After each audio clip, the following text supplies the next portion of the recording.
말씀입니다. 사도행전 8장 26절에서 40절까지 말씀입니다. 신약 성경 사도행전 8장 26절에서 40절까지 말씀 한 절씩 교독하시고 마지막 절은 다 같이 읽도록 하겠습니다. 주의 사자가 빌립에게 말하여 이르되 일어나서 남쪽으로 향하여 예루살렘에서 가사로 내려가는 길까지 가라 하니 그 길은 광야라.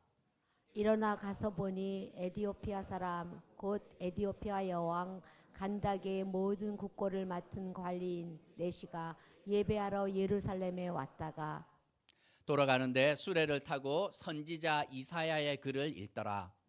성령이 빌립더러 이르시되 이 수레로 가까이 나아가라 하시거늘 빌립이 달려가서 선지자 이사야의 글 읽는 것을 듣고 말하되 읽는 것을 깨닫느냐. 대답하되 지도해 주는 사람이 없으니 어찌 깨달을 수 있느냐 하고 빌립을 청하여 수레에 올라 같이 앉으라 하니라. 읽는 성경 구절은 이것이니 일러스되 그가 도살자에게로 가는 양같이 끌려갔고 털 깎는 자 앞에 있는 어린 양이 조용함과 같이 그의 입을 열지 아니하였도다. 그가 굴욕을 당했을 때 공정한 재판도 받지 못하였으니 누가 그의 세대를 말하리요 그의 생명이 땅에서 빼앗김이로다 하였거늘 그 내시가 빌립에게 말하되 청컨대 내가 묻노니 선지자가 이 말한 것이 누구를 가리킴이냐 자기를 가리킴이냐 타인을 가리킴이냐. 빌립이 입을 열어 이 글에서 시작하여 예수를 가르쳐 복음을 전하니 길 가다 물 있는 곳에 이르러 그 내시가 말하되 보라 물이 있으니 내가 세례를 받음에 무슨 거리낌이 있느냐. 이에 명하여 수레를 멈추고 빌립과 내시가 둘 다 물에 내려가 빌립이 세례를 베풀고 둘이 물에서 올라올새 주의 영이 빌립을 이끌어 간지라. 내시는 기쁘게 길을 가므로 그를 다시 보지 못하니라. 빌립은 아소도에 나타나 여러 성을 지나다니며 복음을 전하고 가이사라에 이르니라. 아멘. 오늘 전도사님 긴장하시겠습니다. 또 그렇죠?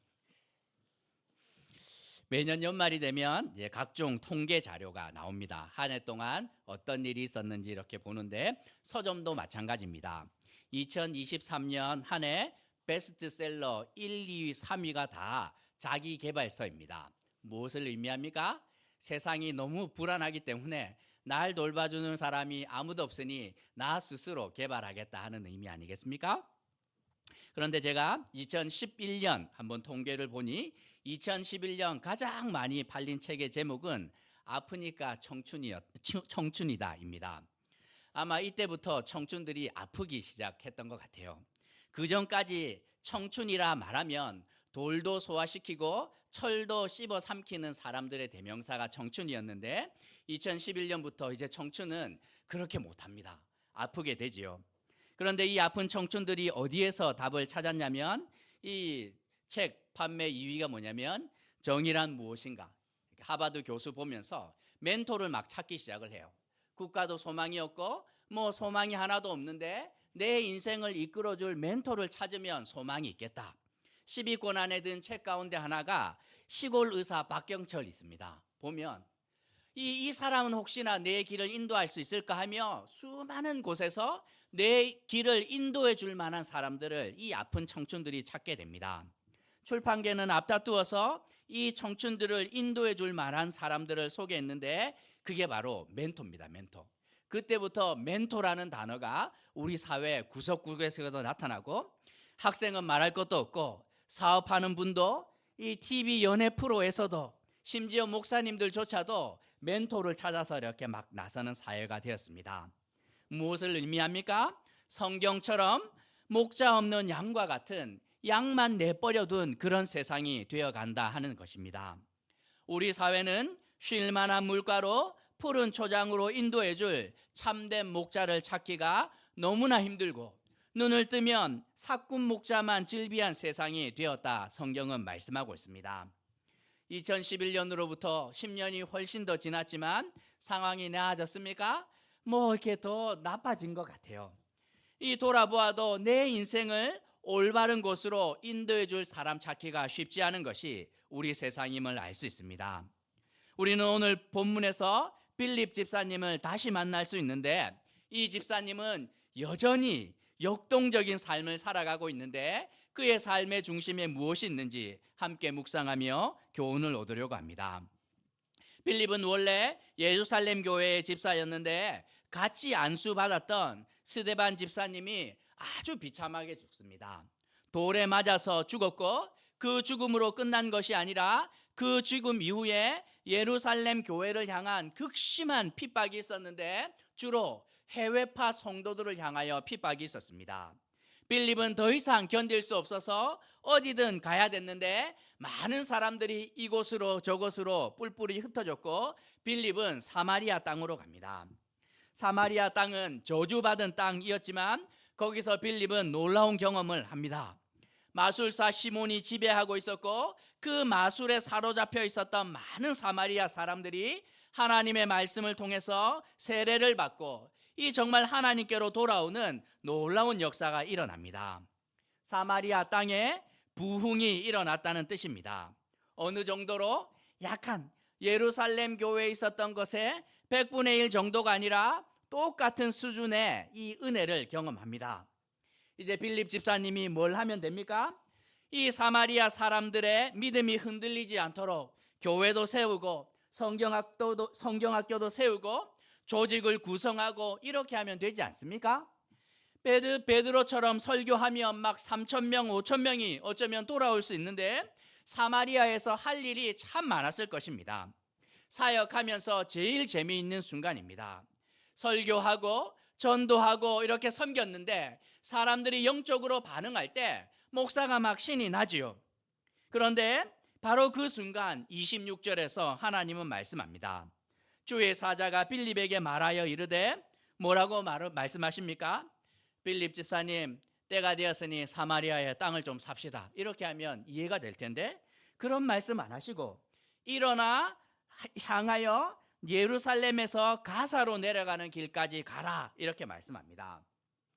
이거 너무한 거 아닙니까? 하나님의 사자를 앉혀두고 한 소리 해야 됩니다. 당신이 지금 하늘에만 있고 이 사역 현장을 잘 모르는 것 같은데, 예루살렘에서 사람이 돌에 맞아 죽어서 여기까지 왔고 이 땅에서 큰 은혜가 있었습니다. 그리고 성령 하나님까지 이 땅을 다녀가셨는데 당신이 눈이 있으면 저들을 좀 보십시오.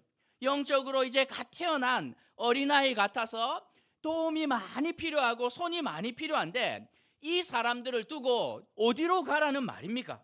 시몬이 다시 정신을 잃고 마술로 이 사람들을 미혹게 하면 누가 책임질 겁니까? 당신이 책임질 겁니까? 사역 현장을 몰라도 너무 모르고 결정한 일 아닙니까? 하고 저 같으면 따져 물었을 텐데, 빌립 집사님은 아무 말 하지 않고 이제 순종합니다. 지도를 한번 볼까요? 자, 보면 여기가 잘못 나왔는데, 네.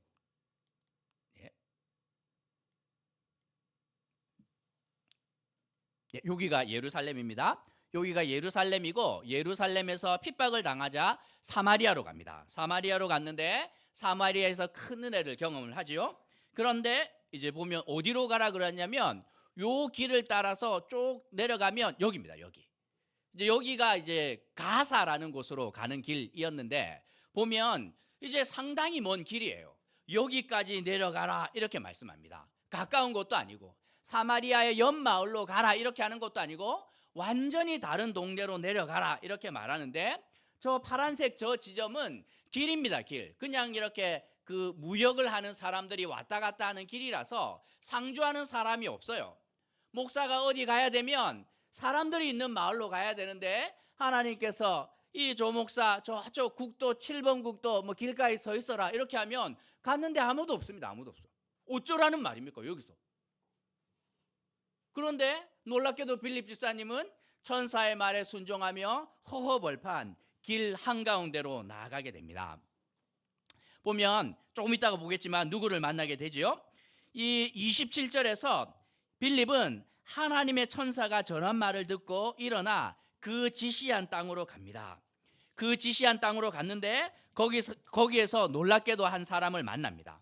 보면 그 사람은 예루살렘에서 예배하고 고향으로 이제 본국으로 돌아가는 길이었는데 보면 여기가 가사입니다. 가사. 가사를 지나서 에디오피아로 가야 되는 길인 것이죠. 중간에서 기다리고 있던 길 한가운데서 기다리고 있던 빌립과 누군가의 만남이 시작됩니다. 저 가사가 어디냐면 지금 전쟁 한창인 가자 지구가 저 동네입니다. 예전 블레셋 땅인데 저곳에서 무언가 일이 일어나고 있는 것입니다. 28절에서 수레를 타고 빌립 지사님이 길 한가운데 서 있는데 도대체 누구를 만나라고 하는 것인가 하고 있었는데 저쪽에서 그 때마침 이 수레를 타고 한 사람이 지나가는데 대충 봐도 고위 관리입니다. 그런데 그 사람은 에디오피아 여왕 간다게의 국고를 맡은 사람이었는데 여기서 말하는 에디오피아는 지금의 에디오피아가 아니라 수단입니다. 수단, 에디오피아 위에 있는 수단이었고 이 에디오피아는 이집트하고 이 국경이 맞닥뜨려 있는데 이집트와 같은 나라가 되었다가 떨어졌다가 이렇게 막 서로 이렇게 왔다 갔다 하는 그런 나라입니다. 이집트가 힘이 없을 때는 에디오피아 왕이 이집트를 다스릴 때도 있을 정도로 이 에디오피아는 아주 강력한 나라 가운데 하나였습니다. 넷이라는 말이 우리를 조금 힘들게 하지요. 우리가 생각을 하는 거세당한 신하가 아닙니다. 그냥 고위 관리 가운데 하나인데 이제 말을 아마 이제 오역했는데 그래서 거세당하지 않았을 것이다 하는 것이 대부분의 학자들의 추측입니다. 빌립은 이 사람을 보는 순간 깨닫습니다. 하나님께서 나를 이 허허벌판으로 인도하신 이유가 이 한 사람 때문이구나. 왜? 그 사람이 수레를 타고 지나가는데 무언가를 읽고 있었습니다. 그 들어보니 목사들은 들어보면 알지 않습니까? 듣는 순간 시편 묵상하고 계시는구나. 창세기인데 이렇게 알 수 있는데 빌립 지사님은 딱 듣는 순간 깨닫게 됩니다. 저거 이사야 53장인데 66장 가운데 제일 그 핵심 장 아닙니까? 그거를 우리 탁장로님이 가져가셨습니다. 53장 필사. 어떻게 아시고 있죠? 지금은 우리가 글을 읽을 때 소리내서 읽는 사람들 거의 없습니다. 그냥 눈으로 이렇게 읽고 초등학생이나 어린아이 정도 되면 엄마가 소리를 내서 읽거나 해주지만 우리 조선시대만 돌아가도 서당에서 학생들이 글을 읽을 때 천자문을 읽을 때 소리내서 읽는 것이 당연한 것이었는데 당시 사람들도 마찬가지였습니다.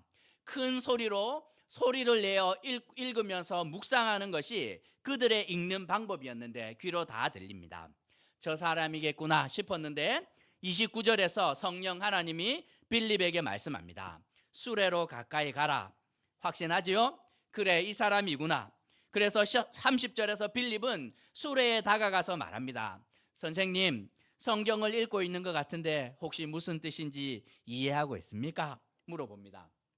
빌립이 왜 물어보았을 것 같아요? 딱 보니 이해 못하는 것 같죠.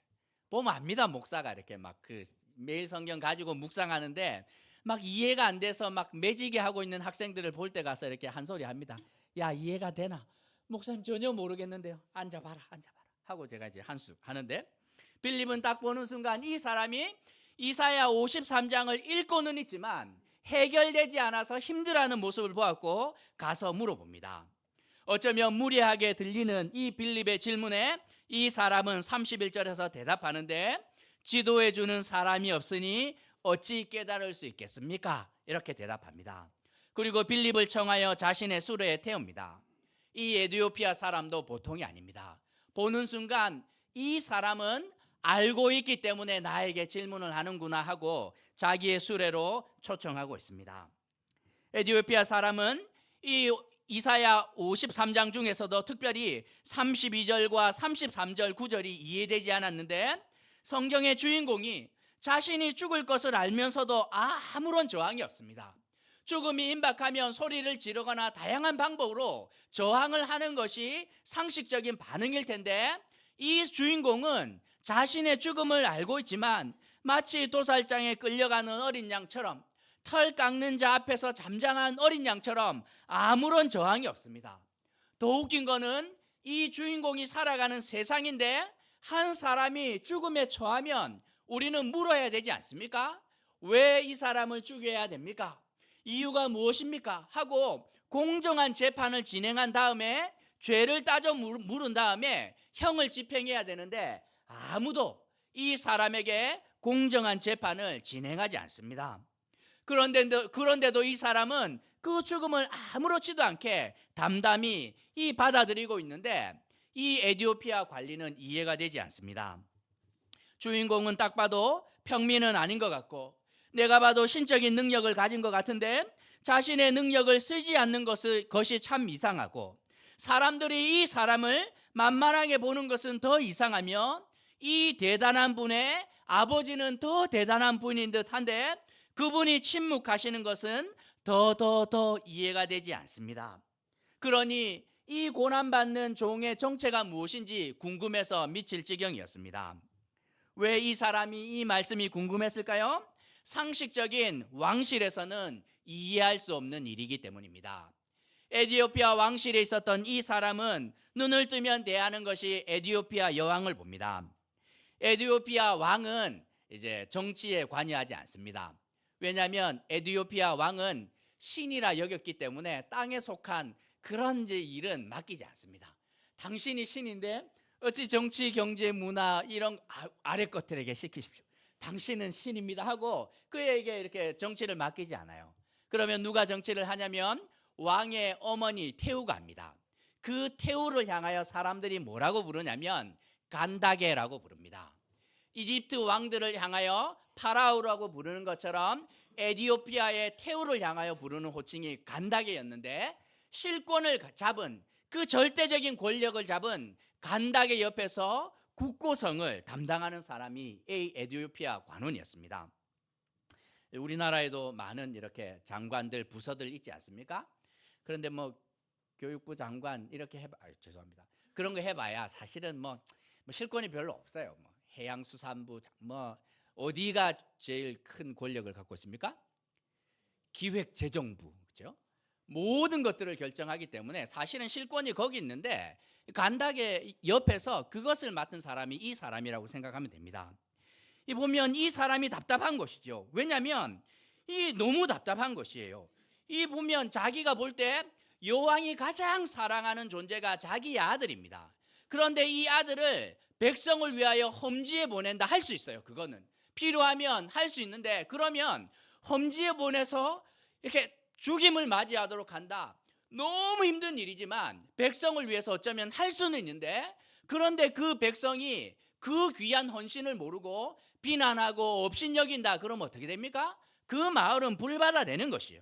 가슴을 찢으며 울어야 되는데 그 여왕이 보낸 아들의 죽음을 막 박수치고 조롱할 때 그거는 막 찢어도 죽여도 얻지 못할 텐데 이 이사야서에 등장하는 하나님과 그분의 아들의 삶은 도무지 이해가 되지 않는 것입니다. 답답해 죽겠는데 빌립을 초대하여서 물어봅니다. 도대체 이분이 누굽니까? 그러자 빌립은 35절에서 성경 말씀을 풀어줍니다. 이해가 안 되지요. 불가능한 일 아닙니까? 처음에 우리도 당신처럼 이해되지 않았습니다. 하지만 그 일이 얼마 전 예루살렘에서 실제로 일어났습니다. 얼마 전 예루살렘이 들썩거렸는데 그 중심에는 나사렛 목수 예수가 있었지요.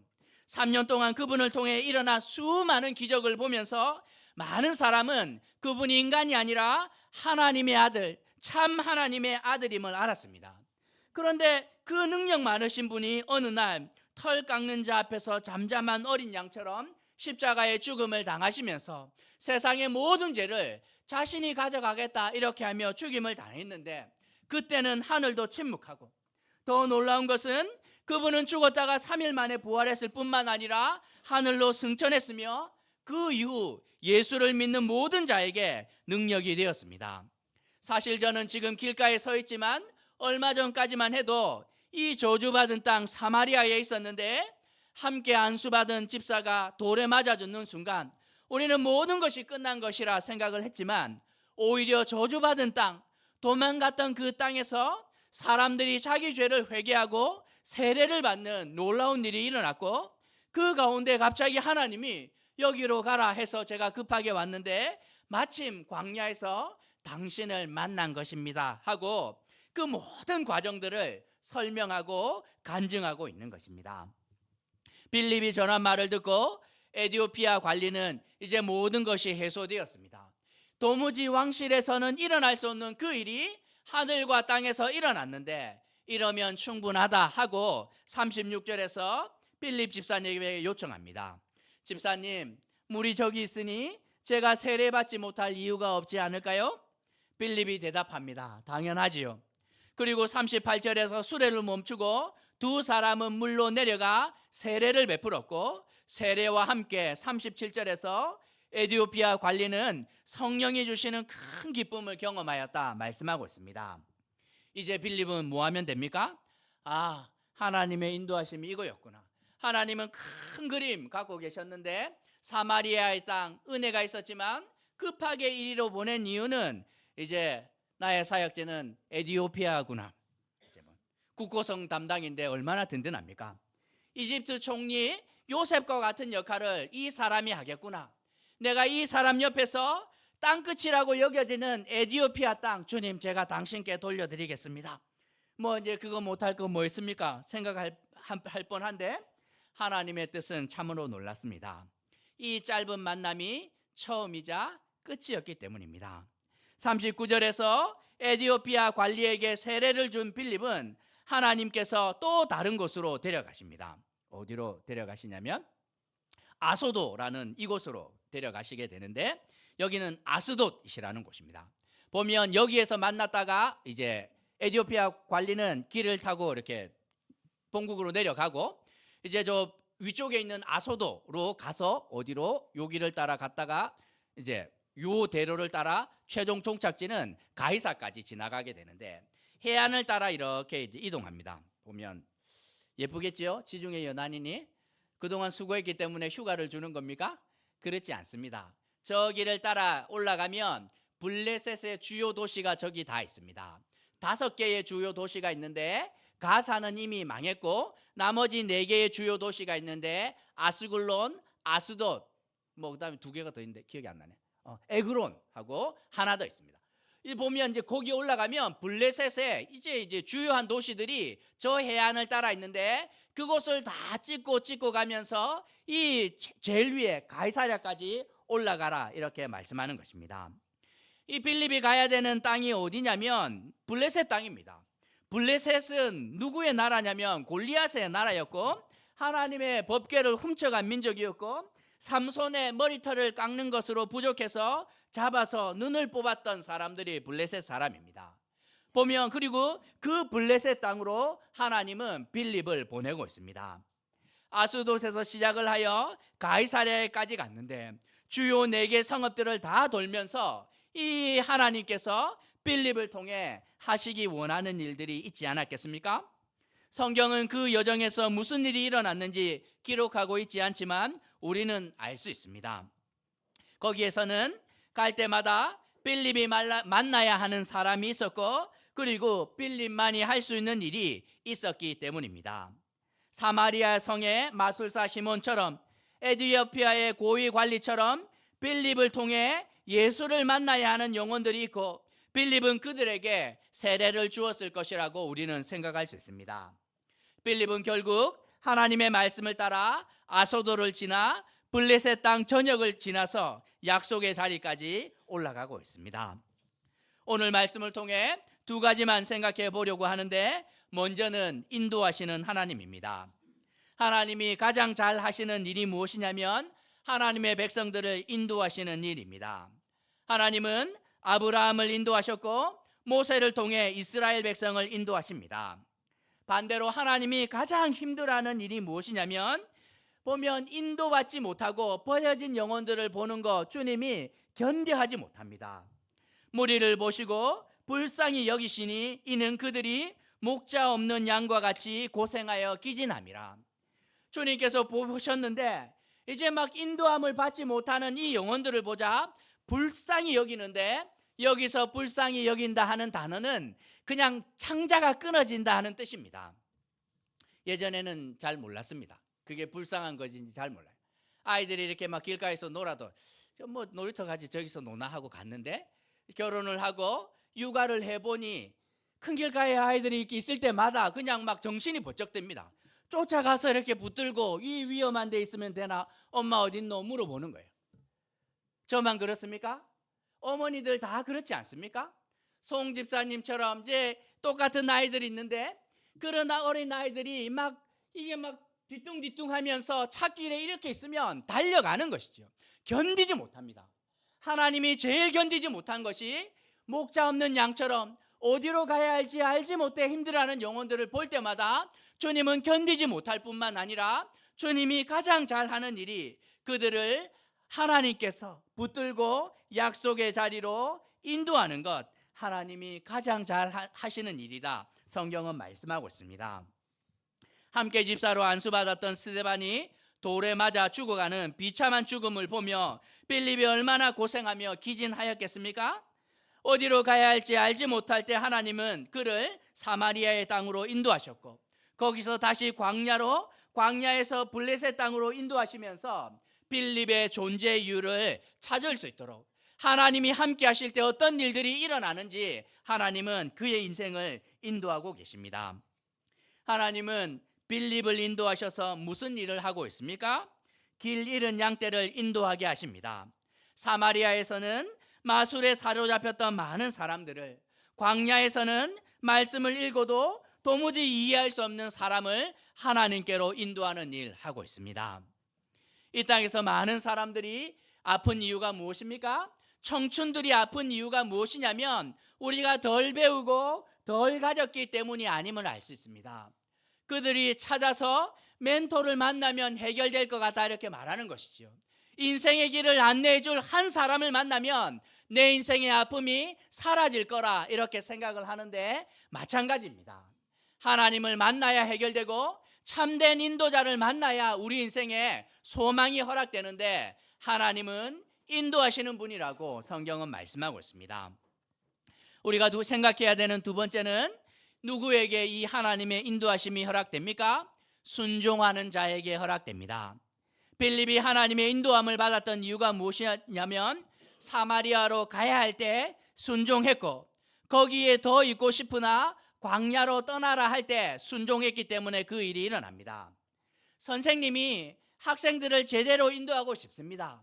이 아이를 이대로 두면 그냥 엇나갈 텐데 좀 올바른 길로 인도하고 싶지만 학생이 순종하지 않으면 불가능한 거 아닙니까? 내비게이션이 주인님을 올바른 곳으로 인도하고 싶습니다. 직진하십시오 했는데 우회전하면 답이 없어요.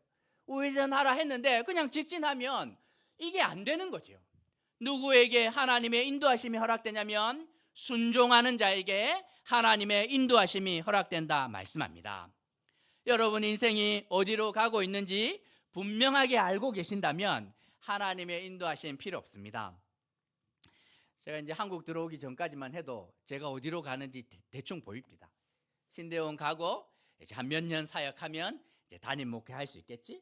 결혼하고 아이 키우고 아내가 공부하고 마치면 또 어디 가고 끝나면 어디로 가고 대충 보입니다. 그런데 한국에 딱 들어왔는데 그때부터는 하나도 안 보여요.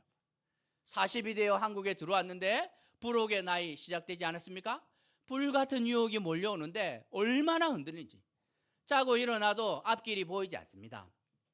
60대 손 들어 보십시오. 60대 계시죠?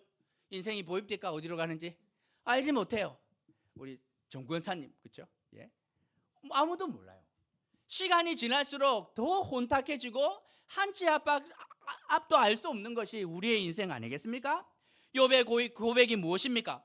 동방의 의인 욥이 고백하는데 내가 길을 가고 있는데 나는 모르지만 그가 그 길을 아신다 이렇게 고백합니다. 길을 내가 걸어가지만 어디로 가는지 모르겠다는 것이며 그럼에도 불구하고 하나님이 그 길을 아시기에 그분에게 순종하며 하나님의 인도하심을 받는 것이 축복된 삶이라고 욥은 고백하고 있습니다. 아프니까 청춘이다 이렇게 말하는데 청춘만 아픈 줄 압니까? 보면 중년도 아프고 장년도 아프고 노년도 아프고 청소년도 아프고 다 아픕니다. 이유가 뭡니까? 참된 인도자가 없기 때문에 우리 인생이 아플 수밖에 없는 것이지요. 누가 와서 좀 알려주면 좋겠습니다. 이건 이렇게 저건 저렇게. 하지만 동방의 의인 욥조차도 모르는 길을 누가 인도할 수 있다는 말입니까? 하나님의 말씀에 순종하며 기도할 때 우리는 하나님의 인도하심을 받을 수 있고 그 하나님의 인도하심 끝에는 우리 인생이 정금처럼 빚어지는 은혜가 기다린다고 욥은 우리에게 간증하고 있습니다. 두려워하지 마시고 아파하지도 마시면 됩니다. 왜? 우리에게 우리 인생을 푸른 초장과 쉴만한 물가로 인도하시는 하나님이 우리 가운데 계시고 믿음으로 순종하는 모든 자에게 그 은혜를 후히 아낌없이 허락하신다 약속하고 있는데, 하나님의 인도하심을 받아 정말 주님께서 주시는 그 풍성한 자리에 나아가는 복된 인생이 되는 어울린 가족이 되시길 주님의 이름으로 도전하는 것입니다. 우리 말씀 생각하시면서 함께 기도할까요?